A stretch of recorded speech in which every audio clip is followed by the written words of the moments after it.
Good morning again, ladies and gentlemen. Eddie Marcus here, spokesman and advocate of basic human rights for all people. That's a heck of a title. Spokesman and advocate for basic human rights for all people.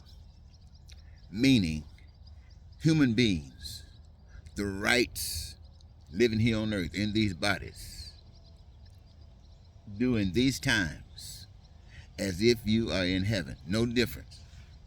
That's what I advocate for. Now that means that I must know something that most of the people don't know.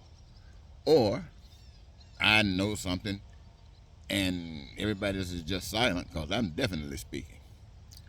Nevertheless, here's the situation that I find myself in. I'm tired.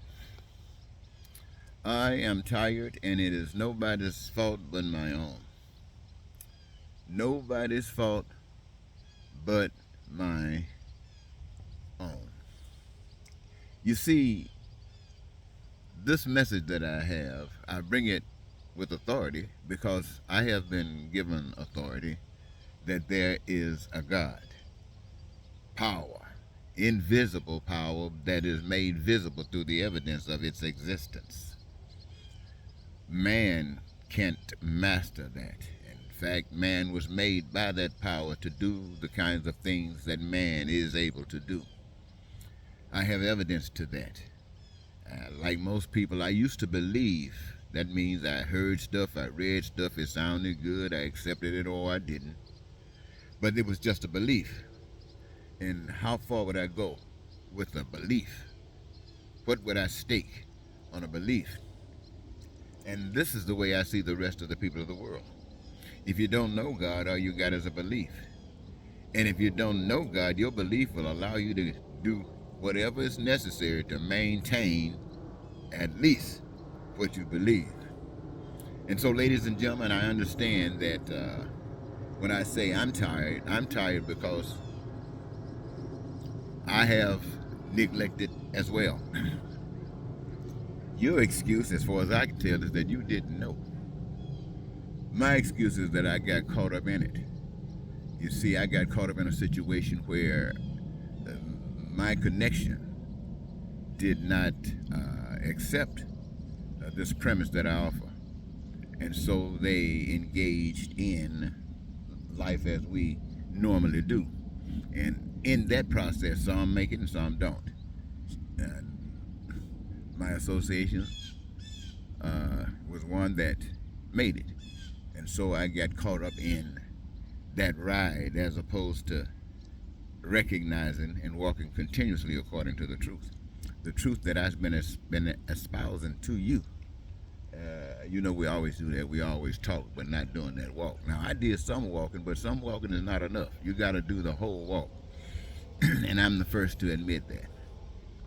So what I'm saying, ladies and gentlemen, I want us to understand that we've been deceived, we've been lied to.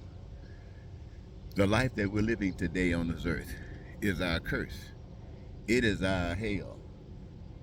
Whatever we can't do, whatever we're missing in life, whatever we're being robbed of as we can see it, that is what is happening to us. And why is it happening? Because this is what happens in hell. And hell exists because we, the people, have turned this potential paradise into hell. We don't care about one another, and we all do this stuff because we don't know God, or we know God and choose at a moment in time not to give God the due. So, what am I saying? I'm tired because I shouldn't be here. I shouldn't be here. This hell exists because we have created it. But I know better. So that means I should be dead. I should be dead.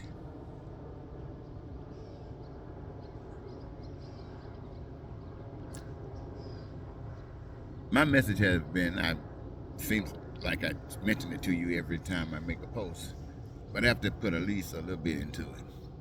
My message has been to you, when I speak to you about this earth being as if paradise or heaven on earth, let me give you a little brief scenario how true it is. This is what blew my mind. For a long time, it was hard for me to understand why you couldn't see this. It's as plain as day. If you took a little school book, a little picture book for little kids to get a message, they just look at the pictures. You know, like the President of the United States used to do sometimes, get a picture book so he can understand what was going on. This is how simple life is to be as if on earth as in heaven. The earth doesn't belong to us. It was given to us, or we are allowed to use it, but it belongs to the maker, that power that we can't see. But this earth is here, and this earth is identified by all of the stuff that I don't have time to name, but you know. And part of that stuff is resources that are used to do the things that we as human beings have determined were essential, and we decided we wanted to do it, and we did it. And we got enough resources to continue until the God that created this earth says no more. This is what is available to us. Unlimited and unrestricted. Unlimited and unrestricted. And all of those resources, wherever they're stashed, in the earth, above the earth, or on the earth, whether it's visible or invisible, if it can be used, it exists, it's God's. And if we can use it, it's there for us. This is this magnificent power that we can't see, looking out for every human being on the face of the earth. Now, every human being on the face of the earth would benefit from something on this earth. If it's nothing but food, clothing, shelter, education, health care, transportation, infrastructure, and all those kinds of things that have been determined are essential by the hands of man, and man put his hand to it and built it, then the reservoir of goods and services are overwhelmed. And you know why? Because everybody that would benefit from anything on the face of the earth engages themselves in a career in the process of causing a manifestation of all these goods and services. Everybody's engaged. That makes everybody part owners of everything that exists.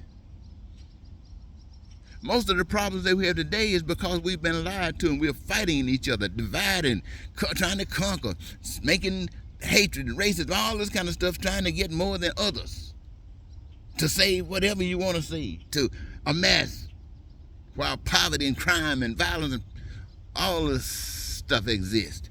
But we say it's okay because we don't know any better.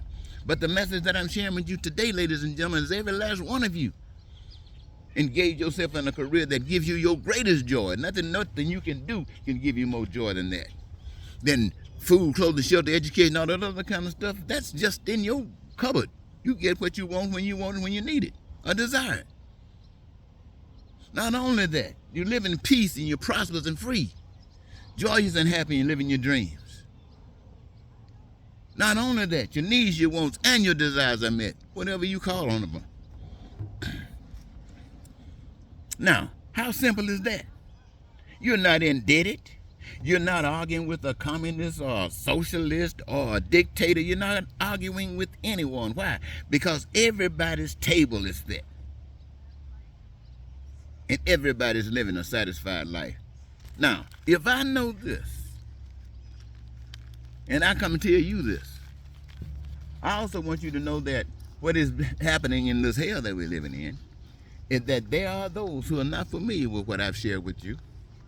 And on the one hand, they will ascribe to anything to have their way. They might have believed in God, but that doesn't mean anything. So they become God. They are the bosses. And the ones that are the most threatening, the one who kill you, your dictators and stuff like that, scares the devil out of people. Well, scares the devil into people. And they just being. But see, the message is this, ladies and gentlemen. To do that, to cause oppression, to deceive people, to exploit people, all of that is evil. That is anti-God. So all of that that's happening in the world, not just in America, is happening by the power of anti-God. But at the same time, it is happening by God because of you, because of the choices the choices we as human beings have made. Now, on the other hand, that is not the reason that all this hell exists. That's only part of it. The other part that this hell exists is because the rest of us accepts it. We don't know the truth. And so we just buying the stuff based upon how we believe and what stuff mean to us. So most of the time, all we want to do is live. We want to have the good life, but our main concern is living. So those who are running the show because they're willing to kill us, they'll do anything. Some they let live, some they kill. It depends where you at in the world. All is all a big game. But so what is God saying to us? Live the truth. Live the truth. You live the truth. All I can say, based upon my knowledge and experience, is that you die young. They just kill you because you're not welcome in hell. When you wake up, you're here to give a message. When you wake up, you are to deliver a message of truth that nobody understands. And they are not going to understand you. But it's still the truth. And you must speak the truth and walk according to the truth, and you will. And you will be killed. You won't be living to be 950 some years old. You won't even be living to get 100. You'll be good to get 50. Because with the truth, people will wake up. And America will change, and the world will change. So by me out here for 40 years, I just wasted my life trying to talk to you, trying to do something I thought would work. It didn't work. But at the same time, I was riding the boat, deceived, just like you. But I want you to know, just like you, I got to wake up, and I got to do the right thing. So I'm starting today by sharing with you what I see the right thing as being when we are so deep in this mess. I know why. And I'm sharing it with you. You might have another reason, but I'm just sharing with you the reason that I have to give God that invisible power that is responsible for all existence, even this hell that we've chosen. Give that God the glory. Have a nice Sunday. Goodbye.